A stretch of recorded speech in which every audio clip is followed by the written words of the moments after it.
Ayun, yung na kwento ko nga, at Oh, diretso na siya. Sabi ko sa iyo eh.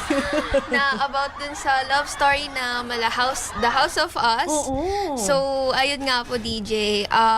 Syempre, alam naman natin na kapag paulit-ulit na lang yung isang bagay, syempre, magsasawa din tayo or True. like, mababurn out.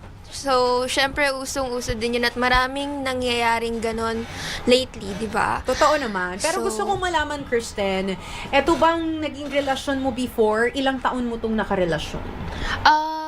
For about a year din po siya. For about a year. Ayun, kaya given matagal naman na. So syempre kapag nagtagal na yung relationship, may mga downs nang nangyayari. Pero kasi hindi kasi ang nakakapagod kasi doon is kunwari may nagawang kasalanan yung isang tao. Syempre magsasorry, then we will expect na magbabago yung isang tao.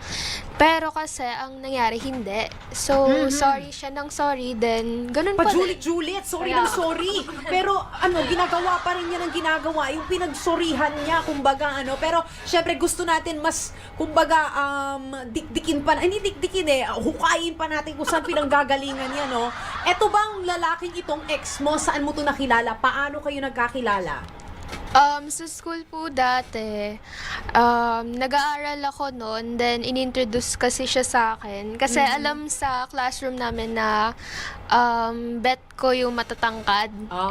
Wala naman ako masyadong kinakausap doon sa school kasi nga focus ako sa studies and graduating ako. Okay. Then, ayun, hanggang sa nag-introduce kami sa isa't isa. Like, nagpakilala siya. Then, hindi ko siya pinapansin nung una. Then, na-curious naman ako sa kanya. So, ayun.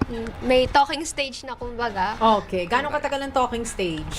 3 months din po, halos. Tapos niligawan ka niya. Yes po. Paano siya manligaw sa'yo? Ano po, yung typical na ligaw na hatid sundo. Then, kain sa labas. Okay. Or, syempre, kakamustahin always. Kasi, syempre, busy sa school Good works. morning!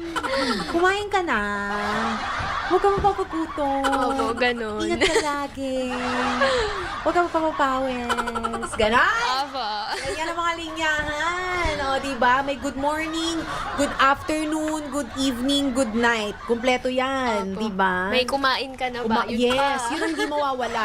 Huwag mong pababayaan ang sarili mo, ha? Wow. Yan ang mga, yan ang mga, pag nasa kayo, yung nag-chat-chat pa kayo, di ba? Lagi yan yung mga, So, everyday yun. Naging ganun ang cycle. Everyday, kumustahan. Opo, hanggang Okay. may attachment na, gano'n. Tas magagalit kapag ang tagal mag-reply. Oo. Gaano ba katagal? Eto ha, sige, para sa mga nanonood. Gaano ba katagal ang reply na para magalit ka na talaga? Katulad mo, ikaw, galit ka na kapag hindi naka-reply sa'yo ng ilang oras? Pinakamatagal?